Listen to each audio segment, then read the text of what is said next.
Hello, this is Dr. David Bilstrom, coming to you from San Carlos, Mexico, International Autoimmune Institute and the Autoimmune Lifestyle on location.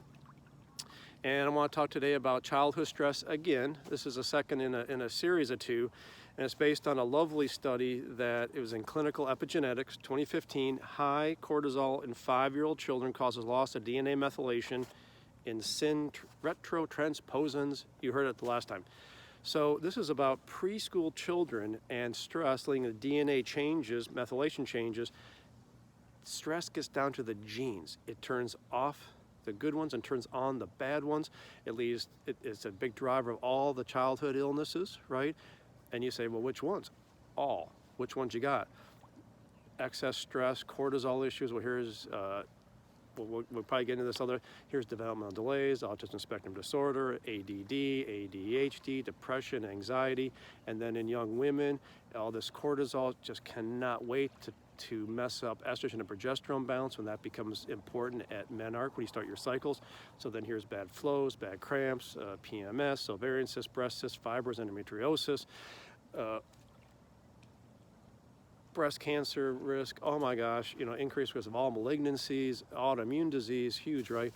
And so it's really important to manage stress early, like in children, okay? So being a child is inherently stressful. Like I mentioned in the last video, when I was in kindergarten, you were an A+ kindergarten student if you were a good napper and you played nice on the playground, right? Now they expect so much more out of you. You may not be able to change the education system, or not easily, but what you can do is remember, stress is stress. Whether it's physical, emotional, spiritual, it's just all stress, right?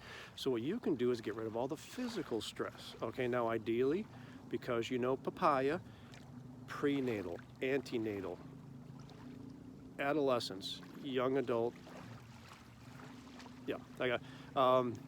you prevented epigenetic changes by taking care of the mom and the dad for 1 to 2 years before conception, right? You took care of the mom during pregnancy, make sure all these great things are there so that the epigenetics when the child is born, already set up before born, is so much better.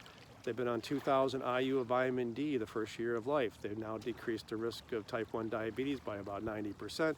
Because all autoimmune disease is all the same, probably prevented all autoimmune disease. The studies from northern Finland show that it definitely prevents schizophrenia, but that's a lovely thing. You like the brain to be good, right?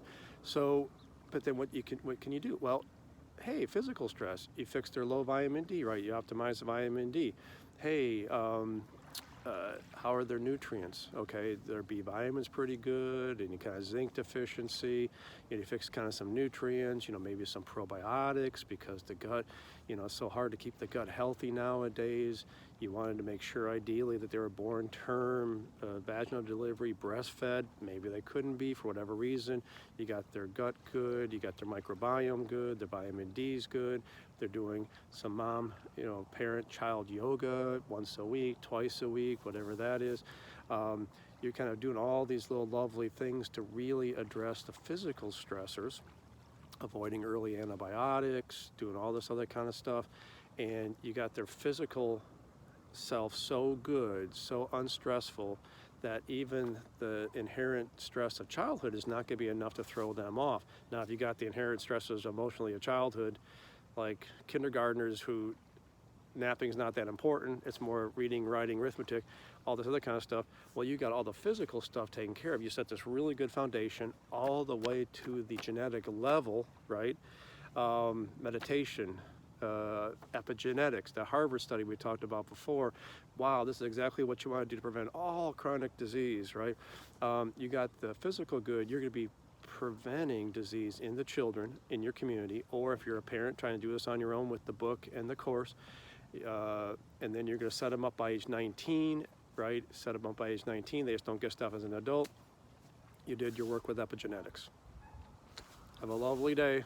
Bye now.